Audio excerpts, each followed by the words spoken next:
മനുഷ്യനായിരുന്നു ആ നബി. ഇബ്രാഹിം നബിനെ കണ്ടു റസൂലുള്ളാഹി സ്വല്ലല്ലാഹു അലൈഹി വസല്ലം.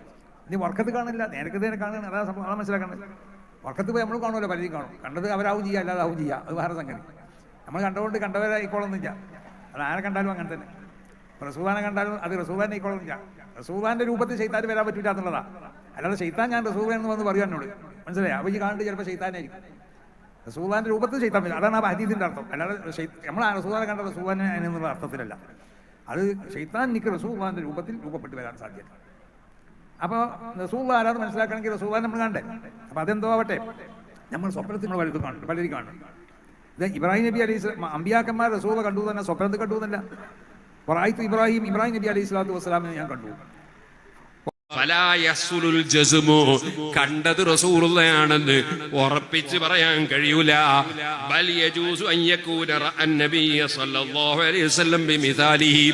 ഒരു പക്ഷേ ആ കണ്ടത് റസൂലുള്ളാഹിന്റെ രൂപം ആകാൻ സാധ്യതയുണ്ട്.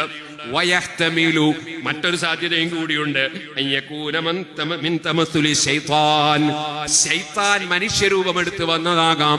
മനുഷ്യരൂപം ശൈത്താൻ എടുക്കാൻ കഴിയും, റസൂലുള്ളാഹിന്റെ രൂപം എടുക്കാൻ പറ്റാത്തതുള്ളൂ. അതേ റസൂലുള്ളാഹിന്റെ രൂപത്തിൽ ശൈത്താൻ വരാൻ കഴിയില്ല, മനുഷ്യരൂപത്തിൽ വരാൻ ശൈത്താന് കഴിയും. അപ്പൊ ശൈത്താൻ മനുഷ്യരൂപത്തിൽ വന്നതായേക്കാം, നൽകപ്പെട്ടിരിക്കുന്ന രേഖകളാകാം. പക്ഷെ നമ്മളെ ഉമ്മത്ത് നബിനെ കണ്ടിട്ടില്ലല്ലോ, ഈ കാണുന്ന 10 ഉമ്മത്ത്. അപ്പൊ അതുകൊണ്ട് തന്നെ തങ്ങളെ ഇന്ന് നമ്മൾ കാണുന്ന അർത്ഥത്തിൽ കണ്ടാൽ തന്നെ തങ്ങളെ കണ്ടെന്ന് ഉറപ്പിക്കാൻ പറ്റൂല.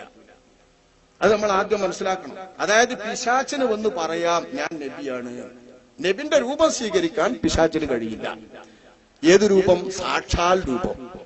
പക്ഷെ നബിന്റെ സാക്ഷാൽ രൂപം നമ്മൾ കണ്ടിട്ടില്ലല്ലോ, ഇല്ല. അപ്പൊ പിന്നെ നമ്മൾ കാണുന്ന രൂപം പ്രാപിക്കാൻ പിശാചിന് പറ്റും. കാണാത്ത പൊട്ടന്മാരെ പറ്റിക്കാൻ പിശാച് നല്ലോണം മെനക്കിടും. അത് ആരെ കണ്ടാലും അങ്ങനെ തന്നെ. റസൂലാനെ കണ്ടാലും അത് റസൂലാനെ ആയിക്കോളൊന്നുമില്ല. റസൂലാന്റെ രൂപത്തിൽ ശൈത്താൻ വരാൻ പറ്റില്ല എന്നുള്ളതാണ്. അല്ലാതെ ശൈത്താൻ ഞാൻ റസൂലാണെന്ന് വന്ന് പറയും എന്നോട്, മനസ്സിലായി? അപ്പോൾ ഈ കാണുന്നത് ചിലപ്പോൾ ശൈത്താനായിരിക്കും. ശൈത്താൻ മനുഷ്യരൂപം എടുത്ത് വന്നതാകാം. മനുഷ്യരൂപം ശൈത്താൻ എടുക്കാൻ കഴിയും, റസൂലുള്ളാഹിന്റെ രൂപം എടുക്കാൻ പറ്റാത്തതുള്ളൂ. അതേ റസൂലുള്ളാഹിന്റെ രൂപത്തിൽ ശൈത്താൻ വരാൻ കഴിയില്ല, മനുഷ്യരൂപത്തിൽ വരാൻ ശൈത്താന് കഴിയും. അതായത് പിശാചിന് വന്ന് പറയാം ഞാൻ നബിയാണ്. നബിന്റെ രൂപം സ്വീകരിക്കാൻ പിശാചിന് കഴിയില്ല. ഏത് രൂപം? സാക്ഷാൽ രൂപം. പക്ഷെ നബിന്റെ സാക്ഷാൽ രൂപം നമ്മൾ കണ്ടിട്ടില്ലല്ലോ, ഇല്ല. അപ്പൊ പിന്നെ നമ്മൾ കാണുന്ന രൂപം പ്രാപിക്കാൻ പിശാചിന് പറ്റും.